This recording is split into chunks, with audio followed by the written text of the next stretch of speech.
সংগ্রামী বন্ধুগণ, এই বর্তমান সময়ে এই যে বৈষম্য বিরোধী আন্দোলনে এই স্বৈরাচার সরকারের পতনের পরে এই বাংলাদেশকে সংস্কার করে একটি সুন্দর রাষ্ট্র হিসেবে গঠন করার জন্য আমাদের প্রিয় নেতা জনাব তারেক রহমান যে ৩১ দফা বর্ণনা করেছেন, এই ৩১ দফার মধ্যে এই বাংলাদেশের স্বাধীনতা এবং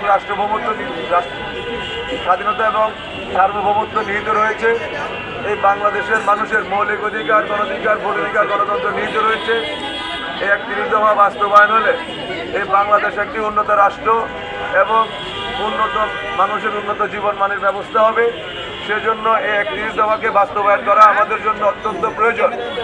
তাই আমরা বলতে চাই, আমাদের নেতার নির্দেশনা অনুযায়ী আমরা সকলে ঐক্যবদ্ধ হয়ে সকল শ্রেণী পেশার মানুষ একসাথে হয়ে আমরা এই ৩১ দফা বাস্তবায়ন করব। ৩১ দফা বাস্তবায়নের জন্য আমরা হাটে গঞ্জে, গ্রামে গঞ্জে, শহরে সব জায়গায় আমরা বিচরণ করব। ৩১ দফা মানুষের মাঝে আমরা ছড়িয়ে দিব।